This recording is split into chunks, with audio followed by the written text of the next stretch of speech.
One day, nakikinig ako sa teaching at ang sabi doon na para daw tayong makapuno. Meron tayong kanya-kanyang harvest season.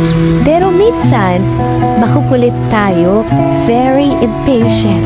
Na minsan, pag nakita natin na namumunga yung ibang puno sa paligid natin, gusto din nating sabayan. Kaya ang nagyayari, pinipilit natin yung sarili natin.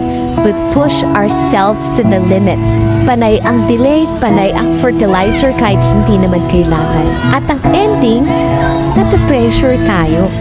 At mas lalong nadidisappoint tayo sa naging outcome ng ginagawa.